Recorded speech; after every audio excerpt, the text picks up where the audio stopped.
100,000 warriors, 500,000 horses, and not a single supply wagon with food. This army marched from the Mongolian steppes to the shores of the Adriatic, and never once set up camp waiting for food supplies. It simply moved at a speed that its opponents physically could not explain. By all the laws of 13th century military logistics, such a horde should have starved to death somewhere around the Urals. But in just 20 years, they conquered vast territories, and all this time the warriors survived on things that a normal person of that era wouldn't even call food. Hello everyone, you're on the Amazing History channel, and today we'll figure out how this worked, and why it was the diet, not numbers or tactics, that became the main foundation of this machine's success. Special thanks to our sponsors for their support. It's thanks to you that we regularly make such interesting episodes. Let's get started with the topic of this episode.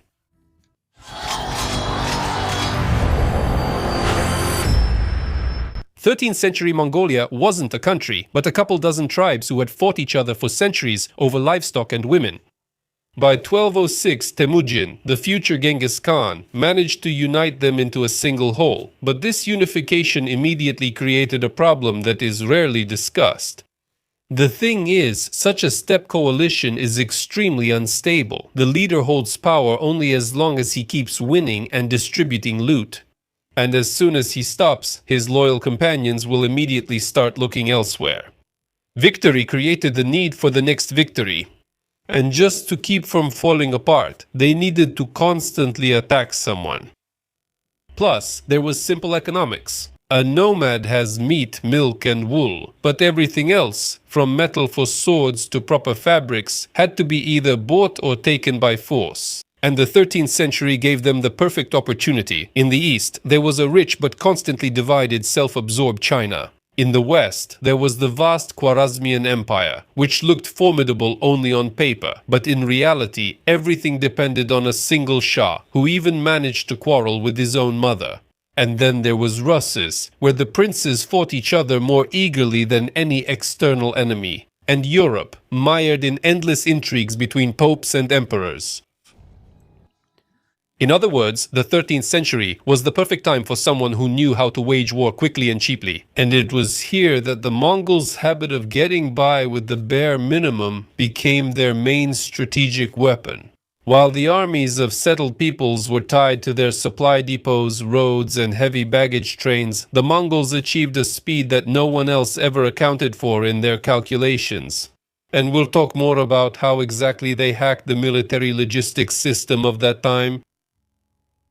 If a European knight saw a Mongol horse, he would probably just laugh. Small, shaggy, and short-legged.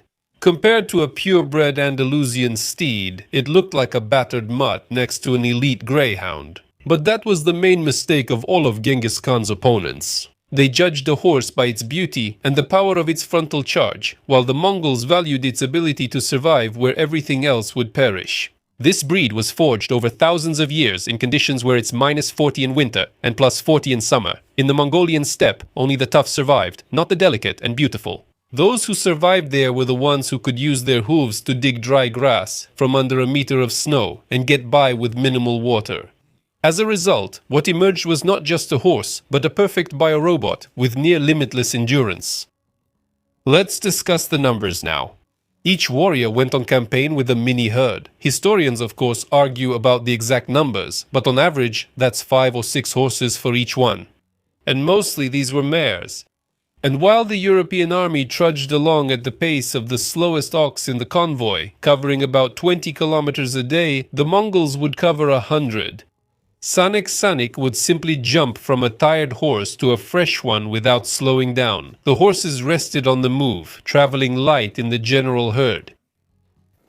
But for a Mongol, a horse is not just transportation, it's a living can of food. In the most extreme cases, when the steppe around was scorched and there was no food at all, the warrior would make a small cut on the horse's neck and drink some blood. European chroniclers described this with horror. They saw it as the height of savagery, but for the Mongol special forces, it was a calculated decision. A liter of blood provided salt, warmth, and calories, allowing the rider not to turn into an icy statue in the middle of the desert. Meanwhile, the horse kept going. The wound healed quickly, and the system continued to grow.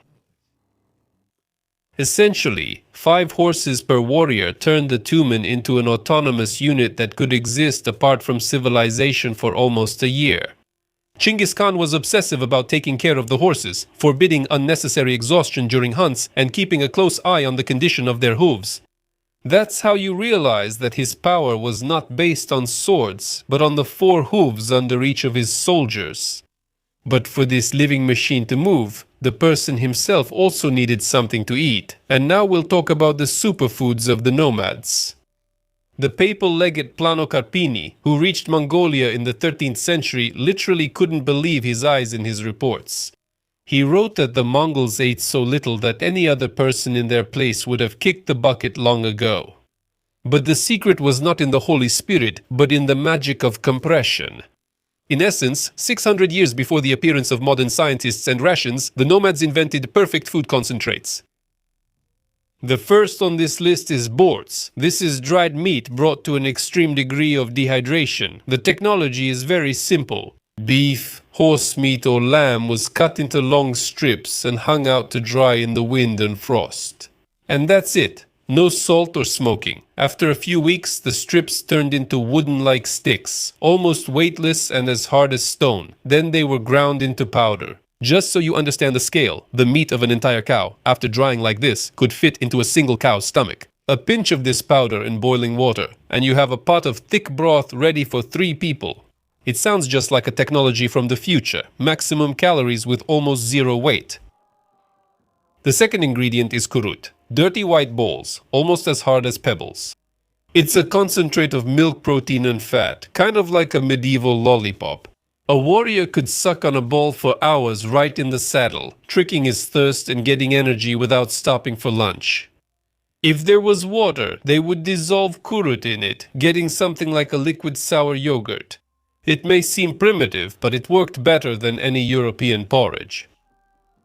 And of course, kumis. While European armies were rotting from scurvy due to the lack of vitamins in their hardtack and salted meat, the Mongols drank fermented mare's milk. It had everything, from calories to vitamin C. Although the Mongols probably didn't know what vitamins were back then, kumis practically made itself while they were traveling. Leather bags with milk were tied to the saddles, and the constant shaking while riding worked like a mixer. It was both a drink, a food, and a mild stimulant at the same time.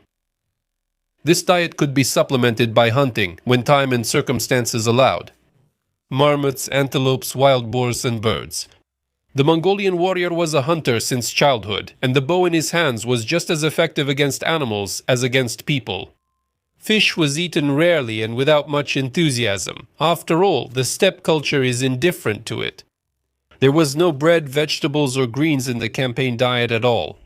Carpini specifically notes this as something almost unbelievable from the perspective of a settled European. There is one question that is rarely asked, although it is more important than all the others combined in strategy. What actually limited the Mongols? Do you think it was enemies, fortress walls, or the climate? No, it was the grass that limited them. Well, just imagine, 500,000 horses are on the move. That's just a nice number for textbooks, but in reality, it's an ecological disaster on hooves. Each animal eats up to 15 kilograms of grass a day and drinks 40 liters of water. Multiply that by the size of the army, and you get a horde that turns a blooming meadow into a lifeless desert in just a couple of days. The Mongols simply couldn't stay in one place. They had to keep moving so their horses wouldn't just die of hunger. That's why Mongol scouts were looking not only for weak spots in city walls. They were taking inventory of the landscape, where there was pasture, where there was water, and where it wasn't worth going at all, with a herd of 30,000 horses. It was from this pasture-based logistics that decisions came which left their enemies baffled. For example, winter campaigns. In the Middle Ages, no one fought in winter. Mud, cold, and impassable roads. The Mongols didn't care. Frozen rivers became perfect highways for them. And their horses could hoof up dry grass right from under the snow. That's exactly how they passed through Russes in 1237, striking the cities in December, when no one was expecting them at all. The grass also explains why this machine eventually stalled, why they didn't conquer all of Europe or Syria. Historians argue about politics, but just look at the map. The Eurasian steppe belt stretches from Manchuria to Hungary almost without interruption. And beyond Hungary, the Great Steppe ends. Dense forests, mountains, and rocky soil begin, which killed the horse's hooves. An army built around the horse was invincible only where the horse felt at home. Genghis Khan understood this, and his ambitions ended where the fodder ended. Military historians love the phrase, amateurs study tactics, professionals study logistics. So, the Mongols were the greatest professionals in history. In any other army of that time, cutting supply lines meant winning the war, but for the Mongols, there was nothing to cut. There simply was no supply line. Instead of wagons with grain, flocks of sheep followed the army. This was a backup supply of meat that fed itself along the way and didn't need guarding. A sheep is the perfect mobile dinner. It doesn't rebel, doesn't break down like a wagon axle, and is always at hand. According to calculations, 1 sheep and 5 horses per warrior provided autonomy for almost half a year. While the knights waited for their supplies to arrive, the Mongol would simply slaughter a sheep and move on.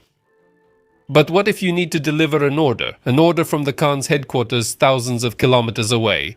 For this, Genghis Khan created the Yam, the world's first system of hyperlinks. It was a network of postal stations, where fresh horses were always ready and food was waiting. The messenger hurried between stations, swapping horses in minutes. Orders moved across the empire faster than anywhere else until the telegraph was invented. This gave the Mongols an unimaginable advantage. They knew about the enemy's movements before the enemy could even react. And the final touch was motivation. In the Mongol army, there was no salary at all. You can imagine the warriors as shareholders of the Genghis Khan ampersand corporation. Your profit was your share of the loot. When the army approached a city, the Khan's order to feed the horses meant the complete legalization of looting. For them, a city was not just a point on the map, but a huge supermarket. Grain, livestock, fabrics, all of it was instantly redistributed among the squads. The system was so self-sufficient and decentralized that the enemies simply didn't know where to strike. They searched for supply convoys, but found only emptiness and riders who carried everything they needed with them. This army didn't depend on the state. It was itself a state on the move. But behind all these technologies, Bork, the kumis, and the herds stood the most important element, the person himself. And here we come to what can be called biological tuning. The Mongolian warrior of the 13th century was the result of harsh natural selection. Just imagine a child who, at the age of 3, is tied to a horse because he still can't hold on by himself, and by 5 is already given a real bow. By the time he was drafted, he'd already spent tens of thousands of hours in the saddle. His body is literally built for a nomadic life, where European knights, deprived of their usual bread and wine, would start to physically deteriorate and fall into depression after just a week. The Mongol felt right at home. His metabolism was adapted to extremely small portions of meat and milk. This was an army of ascetics for whom comfort had no value at all. And this is where the greatest paradox of the whole story lies. The poorest people in Eurasia conquered the richest empires in the world not in spite of their poverty, but because of it. While kings and shahs spent fortunes on supply trains, warehouses, and cooks, the Mongol tumen needed only grass, water, and movement. Everything else the system produced on its own. Genghis Khan turned the civilizational trait of his people into the ultimate weapon of that era. Chinese generals built walls, Russian princes relied on harsh frosts, and knights counted on the strength of their armor.